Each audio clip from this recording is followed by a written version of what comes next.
বাংলাদেশে প্রতি বছর ৫ বছরের কম বয়সী প্রায় ১১,০০০ শিশু পানিতে ডুবে মারা যায়। এই সংকট ঠেকাতে সরকার চালু করে আইসিবিসি প্রকল্প, যেখানে শিশুদের জন্য ছিল নিরাপদ যত্ন কেন্দ্র, প্রারম্ভিক শিক্ষা ও সাঁতার প্রশিক্ষণের ব্যবস্থা। বিশেষজ্ঞদের মতে এ ধরনের উদ্যোগ ডুবে মৃত্যুর ঝুঁকি উল্লেখযোগ্যভাবে কমায়। দেশের ১৬ জেলার ৪৫ উপজেলায় বাস্তবায়িত প্রকল্পটিতে যুক্ত ছিল ২ লাখের বেশি শিশু, আর সাঁতার প্রশিক্ষণ পেয়েছে প্রায় ৩,৬০,০০০ শিশু। শুধু শিক্ষা সুরক্ষা নয়, প্রকল্পটি নারীর কর্মসংস্থান ও সামাজিক সচেতনতাও বাড়িয়েছে। হাজারো নারী যুক্ত হয়েছেন যত্নকারী ও প্রশিক্ষণের কাজে।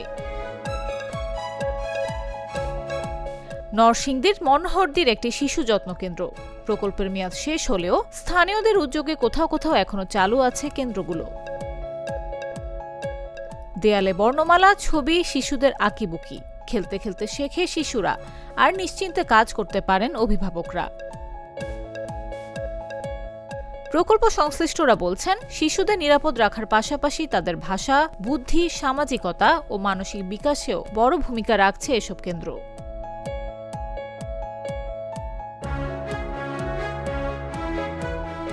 শিশু সুরক্ষা নিয়ে কাজ করা গবেষকরা বলছেন, বাংলাদেশে ডুবে শিশু মৃত্যু রোধে এটি কার্যকর ও আন্তর্জাতিকভাবে স্বীকৃত একটি মডেল। ভিয়েতনাম ও থাইল্যান্ড সহ বিভিন্ন দেশেও বাস্তবায়ন হচ্ছে একই ধরনের উদ্যোগ। তবে প্রকল্পের প্রথম ধাপ শেষ হওয়ার পর তৈরি হয়েছে অনিশ্চয়তা। সংশ্লিষ্টরা বলছেন, নতুন পর্যায়ের প্রস্তাব তৈরি হলেও অনুমোদন প্রক্রিয়া এখনো শেষ হয়নি। দ্বিতীয় পর্যায়ে ৩০ জেলায় প্রকল্প সম্প্রসারণের পরিকল্পনা রয়েছে।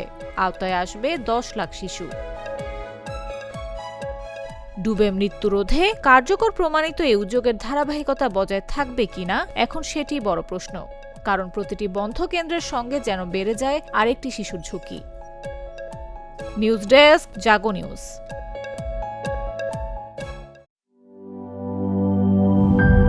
আরএফএল SWR পাইপই মাপে যা বলে তাই দেয়। RFL SWR pipe and fittings.